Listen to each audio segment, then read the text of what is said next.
Welcome back, everyone, to the Runner's Paradox. Great to have you with us for another deep dive.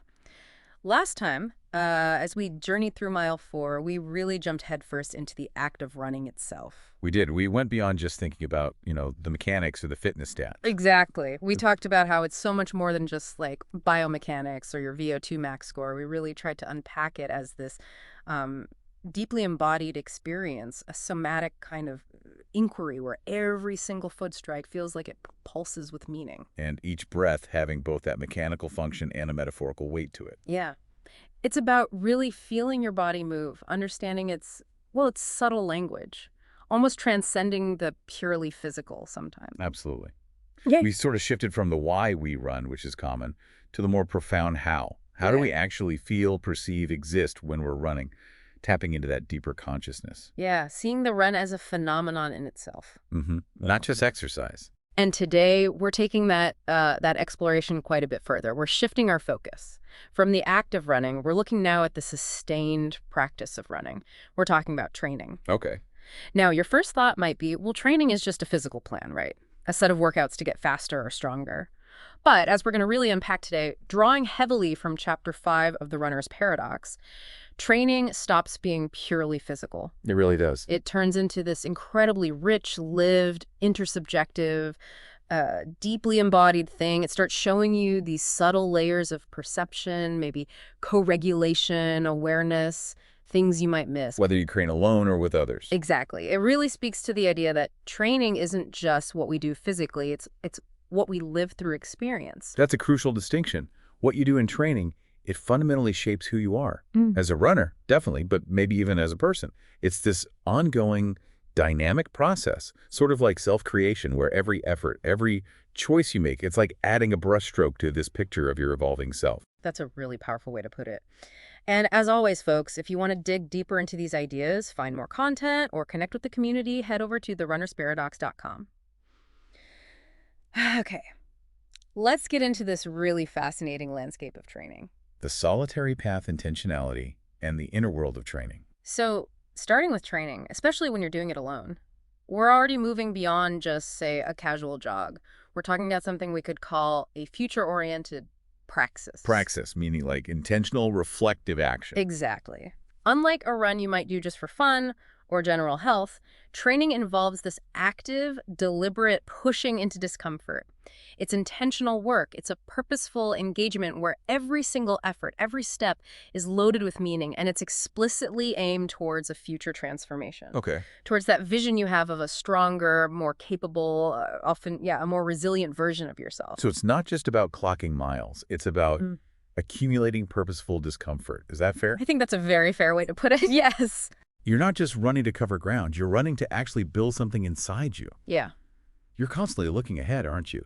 Thinking about that PB, or maybe tackling a longer distance, or just getting that deeper sense of mastery. It feels almost like an active meditation on who you want to become. Precisely. And this leads us to a really key idea, the temporal horizon of training. Specifically, this concept of retention-pretension. Retention. Think of it like a continuous loop that stretches through time, your past efforts, all those tough miles, the hard interval sessions, the times you really push through fatigue. Those become your retention. They're not just memories. They're etched into your body, your emotions, your somatic memory. It's the wisdom your body holds. Yeah, okay. The stored experience. Right. And that retained experience then actively informs and shapes what you anticipate for the future.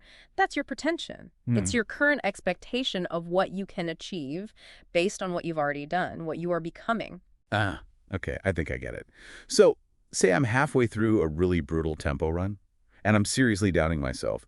Remembering those past moments where I pushed through those deep retentions of resilience, that's not just like positive self-talk. No, it's much more than that. It's actually like activating that past capacity, pulling that stored strength into right now, shaping my pretension for finishing strong. You've absolutely nailed it. It means every struggle you've overcome doesn't just disappear. It actively rewrites your future capacity. It builds a stronger foundation for whatever comes next. Every painful interval, every long grind, it becomes a tangible building block for a future you. Wow. That makes every hard run feel purposeful, even the ones that feel awful at the time. Exactly. This continuous loop makes training this forward-looking act of self-creation. It's a constant negotiation between who you are now and who you're aiming to be, with your past fueling your future potential. That paints such a vivid picture. Our past efforts aren't just gone, they're active forces. Yeah. And this idea of building, creating, it brings me to another core part of solo training. Repetition. It sounds, well, boring, doesn't it? Day after day, often the same movements, maybe even the same routes, but clearly there's something deeper going on. This idea you mentioned, somatic intelligence. How does just repeating simple actions, mile after mile, build that deeper understanding of your body? Beyond just muscle memory, how does repetition actually shape somatic intelligence? That's a really profound question, and yeah, it's central to the experience of training alone. When you repeat movements consistently, day in, day out, you're not just training muscles, you're training your awareness. Training awareness, okay. Think about the default mode network, the DMN. In the brain, that's the brain's baseline, you know? The inner chatter when your mind wanders, ruminates, The daydreams. monkey mind. Right. But during sustained rhythmic activity, like a long, steady run, the DMN actually quiets down. Activity shifts. Blood flow, neural activity, it moves towards your motor and sensory systems, coordinating breath, stride, balance. Your attention networks kick in, and your mind syncs with your body's rhythm. So when that inner chatter fades, that's when you get into that zone, that meditative state people talk about. Precisely. Thoughts soften. You get this deep sense of presence. That's definitely why so many runners, myself included, find long runs mentally cleansing. Sometimes almost spiritual. You stop worrying about yesterday or tomorrow, you just here, now. One breath, one step, one heartbeat. And doing that over and over, that's what develops the somatic intelligence. You start tuning in to the subtle changes, the nuances of how your body responds. Not just big movements, but the tiny shifts, a slightly different foot landing, how your glutes engage, that little twinge that signals maybe you need to adjust. The microfeedback. Exactly. It connects right back to Merleau-Ponty's idea of the body subject. You aren't just a mind driving a body machine. Your body itself is intelligent. When you're running, your body isn't waiting for a conscious command to adjust to uneven ground. It's just doing it. Yeah. Instinctively balancing, reacting. It's nonverbal intelligence in action. So repetition facilitates that conversation. Instead of just ignoring pain or fatigue, a conscious runner listens, negotiates. Yes. You learn what your body likes, dislikes, when to push, when to ease off. You build this kind of internal logbook of yourself. Yeah. A somatic memory that really feeds your endurance and actually your enjoyment too. It lets you explore discomfort without fear, seeing it as a signal, maybe even a tool for growth, not just something to avoid. And that sustained awareness builds, as you said, somatic memory and somatic endurance. It guides you. Towards greater satisfaction, definitely, and maybe even greater longevity in the sport. That makes so much sense. It's this constant internal feedback loop, learning your body's unique language. And often, this deep listening happens when you're training alone. Which brings us to a really interesting paradox. Discipline versus freedom. The idea is that by sticking to a rigorous structure, being disciplined, runners somehow unlock more freedom, physically and mentally. What does solo training really reveal about that relationship between discipline and freedom? It is genuinely counterintuitive, isn't it? We usually think discipline means restriction, being boxed in. But in training, often the more disciplined you are, the freer you become within that structure. It makes me think of that phrase, the loneliness of the long-distance runner, but maybe we need to distinguish that. Between loneliness and solitude. Exactly. Solo training can be isolated, sure, but it can also be a space for profound solitude. Not unwanted loneliness, which is about lacking connection, but maybe a chosen solitude, a space you create to be deeply present with yourself, allowing for that internal dialogue, that heightened awareness. So the freedom isn't freedom from structure, but freedom achieved through structure. The discipline isn't the cage, it's the key. Beautifully put. Yes. And you highlight how solo runs become this very private phenomenon, raw, intense, individual, hard to explain to someone who hasn't felt it. Yeah. But that privacy is what offers the bridge to our inner selves, right? Letting us face vulnerabilities, test limits, redefine what we think we're capable of. Precisely. It's a kind of self-created journey into, well, maybe self-transcendence sometimes. It reveals that true freedom, perhaps in running and maybe in life too, isn't about having no structure. It's about mastering it. By embracing that intentional effort, the grind, the consistent application of will, what some might call intentional suffering, you expand your capacity, not just physically, but mentally too.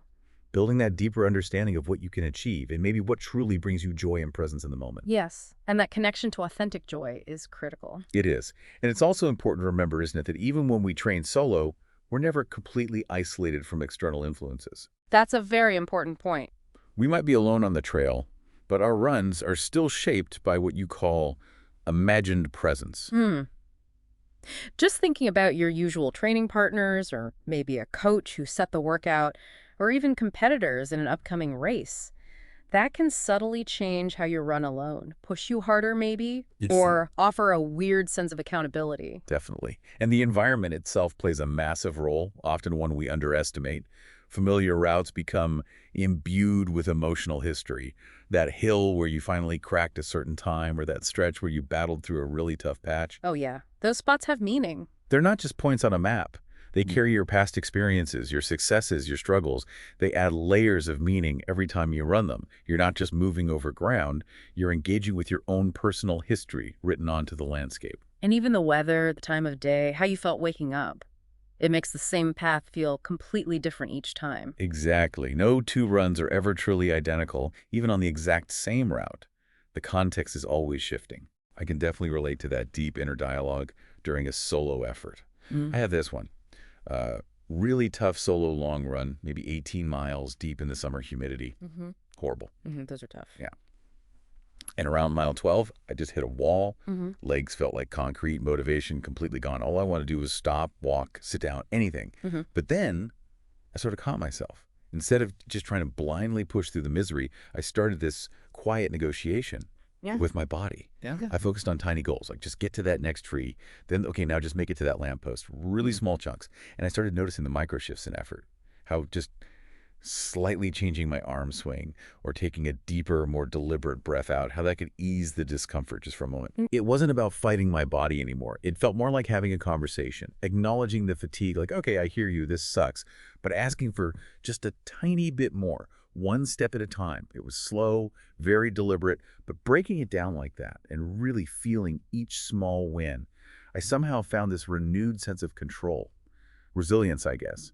Finished the run feeling, well, really proud, not because it was fast, but because I felt I'd learned something new about that internal conversation, about negotiating. That's a fantastic example. It perfectly illustrates how solo training becomes this deeply personal inquiry. You're constantly calibrating internal state, physical output, perceived effort, learning to read those subtle signals from your body. The shared realm, the dyadic phenomenology of partnered training. So we've really explored that rich inner world of solo training. But what happens? What genuinely changes when you bring another runner into the picture? When two people train together, something quite extraordinary can happen. They shift from being two separate bodies moving side by side into something more like a shared dynamic living system. A living system. Yeah. Wow. It goes way beyond just having company. It's a profound intersubjective experience. The lines between individual efforts start to blur, which leads us to a really interesting question, I think. When two runners train together, is it still my effort or does it somehow become our effort? That's a great question because intuitively, it often feels like our effort, doesn't it? It's not just that you feel less alone. The work itself feels different, distributed somehow, maybe amplified. And there's some fascinating recent research, like studies by Palumbo and others in 2023, that really gets into this through physiological synchrony. They're showing how partners' heart rates and even their heart rate variability, HRV, that key measure of nervous system balance, can subtly align. Well, sometimes they rise and fall together in phase. Other times it's anti-phase, like this complex dance where one person's increase matches the other's decrease. It creates this complementary rhythm. That's fascinating. And it's not just heart rates, is it? You often see it in breathing, too.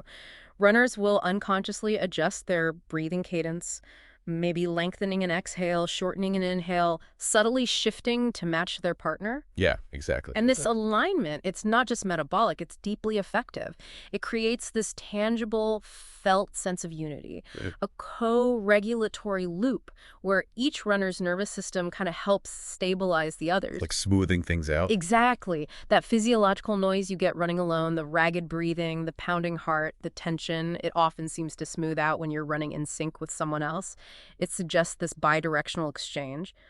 One partner's surge, or even a subtle slowdown, instinctively primes the other's body. Maybe sympathetic arousal to follow a speed up or parasympathetic calm if the pace steadies. So the big question that pops up then is, could shared heart rates, breathing, and maybe even stride rhythms, could that be the hidden engine behind paired endurance? It certainly seems plausible. It sounds like your individual systems are somehow pooling resources or finding the more efficient collective rhythm, like you're running as one more resilient unit. The evidence does point towards a functional advantage, yeah.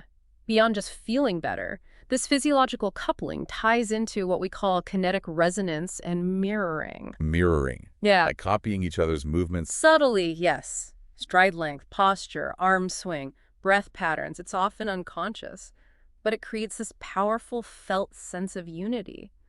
And that seems to genuinely boost pacing ability and resilience, especially on longer runs. You get that feeling of falling into step, this embodied harmony. And what's really wild is that there's emerging research, like from Martinez and colleagues in 2024, suggesting this coordination might actually reduce the mechanical energy needed. So it saves energy. Potentially, yeah. Yeah. It's not just feeling easier, it might actually be biomechanically more efficient. Like the sum is genuinely greater than the parts. Your bodies are literally working smarter together. And this whole collective experience, it connects beautifully to ideas like participatory sense-making, embodied coexistence, drawing from things like enactive cognition and Merleau-Ponty's concept of intercorporeality. Intercorporeality, the shared body experience. Right. It's about how two runners co-create meaning and a shared intention just through moving together, synchronized. It's not always conscious. One person might subtly take the lead, the other follows, creating this shared flow space. Even the environment gets co-experienced. The sound of two pairs of feet on gravel, sharing a gasp at a view, it becomes amplified, woven into the run's shared story. It's incredible how much communication happens without words. Which brings us to emotions too, right? This idea of mood fields or emotional contagion. How things like confidence or fatigue or determination can almost pass between partners, shaping the whole feeling of the run. Makes you wonder, do moods actually pass between partners, making resilience contagious? I think the anecdotal evidence is overwhelming, and the theory supports it. Absolutely they can. If one runner is struggling, the other's steady presence, their calm rhythm, can subtly stabilize them physically and emotionally. And the reverse too. One person's energy lifts both. Definitely. A burst of positivity from one can create this upward spiral for the pair. This shared experience also messes with our perception of time, doesn't it? Oh, absolutely. Time distortion. Running with a partner often makes the effort feel shorter, makes time seem to speed up. It fits perfectly with Csikszentmihalyi's work on group flow. That shared presence becomes so absorbing, it bends time. So the question becomes, how does shared time perception make long runs feel shorter? It's that absorption, isn't it? Yeah. That shared focus pulls your attention away from the clock, keeps you in the moment, and the minutes just seem to fly by. Exactly. It's a powerful effect. That's definitely why those really long, hard runs sometimes feel almost manageable or even enjoyable with the right partner. It's more than just distraction. And on a really cutting-edge note, there's even talk now about thermoceptive resonance. Thermoceptive, relating to temperature? Yeah. The idea that partners might subconsciously sense each other's thermal state, like heat, sweat, maybe even chill, and adjust pace or effort in response. Wow, that's subtle. Super subtle. Like running on a hot day, you might unconsciously pick up on your partner's rising heat stress, maybe through their breathing or sweat rate, and your body adjusts slightly, almost in sympathy or anticipation. It's like this nonverbal thermal attunement. A shared thermal field. Fascinating. And underpinning all of this is that rich layer of communication, both verbal and nonverbal microcues. Distance runners get incredibly efficient with minimal talk. A grunt, a sigh, a shift in breathing, a slight shoulder dip, a tiny change in pace. These become powerful signals. Yeah, you learn to read your partner's cues instantly. It's a language of bodies in motion, conveying complex info about effort or comfort without breaking rhythm or wasting energy. It all really paints a picture of something much bigger than just two people running near each other. How do these shared experiences build on, say, Thomas Chrysortis's concept of somatic modes of attention? Well, Chrysortis talked about how we attend through the body. Partnered running takes that into the intersubjective realm. It's not just my somatic attention, but our shared attention mediated through this intercorporeal resonance. Training partners become these incredible mirrors for each other. They offer feedback on your running style, your effort, even your internal state in ways you simply can't perceive on your own. Things you're totally blind to yourself. Often, yes. They might notice a slight hitch in your stride when you fatigue, or that your posture changes, or even just sense a shift in your energy. Invaluable insights. So it really comes down to this question. Can training together actually teach embodied empathy and co-regulation? I think profoundly so. Yes, that shared body in motion, the resonance, it cultivates a unique form of embodied empathy. You're not just seeing your partner struggle or thrive, you're almost feeling it through the shared rhythms.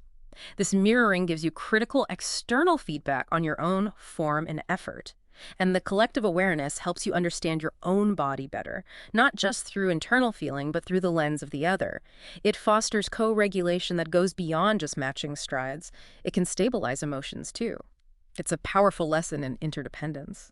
I have such a clear memory of this Hmm. from a group interval session years back. On the track, 800-meter repeats, absolutely brutal workout. Ugh, track repeats. I was feeling unusually strong that day, actually. Yeah. But one of my partners, who's normally like a metronome, super consistent, she started to fade noticeably around the third rep. You could just see it stride shortened, head dropped a bit, breathing got really ragged. You can often see it before they feel it sometimes. Exactly. And I didn't need her to say a word. I could feel her struggling. Through the rhythm, the slight change in the energy beside me. So instinctively, on the recovery jog, I eased back just a fraction. And then when we started the next hard rep, I positioned myself just slightly ahead of her, kept my pace really steady, like a nonverbal, I got you, stick with this. Providing that anchor. Yeah. No words exchanged about it, just this mutual understanding. We ended up running basically locked together for the rest of the session. And afterwards, she said she was literally about to drop out on that rep, but seeing and feeling my steady rhythm, even without me saying anything, somehow just pulled her through. That really hit home for me how much unspoken connection and co-regulation happens. It's genuinely a shared resilience. Midpoint reminder. We're deep into exploring how training becomes this truly lived experience here on the Runner's Paradox podcast series, really bringing the book's ideas to life and expanding on them. Just a reminder, if you want more of this kind of content or want to explore these topics further, you can always find us at therunnersparadox.com. The broader tapestry training as a lived inquiry into resilience and being. Okay, so pulling these two threads together, the intense inner world of solo training and that deeply shared realm of partnered running it, really synthesizes into something bigger, doesn't it? It does. Mile 5, ultimately, it seems to show us that training isn't just about individual effort. It really transforms into this profound lived inquiry, into resilience, into what it means to be, both a solitary journey and a surprisingly collective one, all woven together. Absolutely. And the common thread, the thing that runs through both solo and partner training, is the sheer power of awareness. Consciously paying attention to physical sensations, to emotions, to thoughts as they arise during training, it's crucial. Not just for hitting performance goals, but for having a deeper, richer, more meaningful experience overall. It's about acknowledging that core truth. No two runs are ever the same, even on that route you've run 1,000 times. Exactly. Because you are different each day, your internal state shifts, the environment changes, maybe you're feeling the effects of yesterday's workout, or who you're running with alters the dynamic. Countless factors intersect. And that repetitive nature of running, paradoxically, it mirrors the subtle, intense uniqueness of life itself. Constant change within a familiar structure. And that sustained awareness, that practice of noticing, it builds that somatic memory and somatic endurance we talked about. It lets you approach pain differently, doesn't it? Not with automatic fear, but with curiosity. Learning to tell the difference between productive discomfort, that good pain of effort, and genuine warning signals. Yes, it's the difference between blindly pushing through anything versus consciously negotiating with your body, using that internal logbook you've built up to make informed decisions. Developing that internal compass. Knowing what your body needs, when to push, when to back off, when to just be. And that internal logbook, that meaning-making process, it doesn't just stay inside you, it extends outwards. It imbues personal significance into the environment like we discussed, but also into objects, possessions. Like those lucky shoes. Or a favorite race shirt. Exactly. They stop being just gear, they become symbols. Symbols of growth, repositories of memories, extensions of your running self. Your sense of self literally expands to include these things that have journeyed with you. And thinking back to partnered running, that aesthetic layer, the shared appreciation for the sound of feet hitting the path together, the landscape unfolding, the feel of the morning air. It's more than just pleasant company. Merleau-Ponty's shared perceptual field, right? You're not just two people looking at the same thing. You're actively co-experiencing it. amplifying its meaning, its beauty. A richer engagement with the world mediated through that shared physical presence. Yes. And thinking practically, these phenomenological insights, they have real potential for coaching, beyond just writing workouts. Well, you could actually design training to harness this. Maybe partner drills focus specifically on breath or stride synchrony, getting runners to consciously match breathing for short bursts or focus on maintaining that felt rhythm together. Encouraging reflection, too. Definitely. Reflective practices like journaling, but prompting runners to note not just pace and distance, but their internal states, those moments of negotiation, how discomfort felt, surfacing those individual insights. And you mentioned HRV tracking. Yeah, for the tech savvy, you could even imagine using paired HRV tracking during runs, studying those co-regulation dynamics in real time. Imagine optimizing training based on how well partners are physiologically syncing up.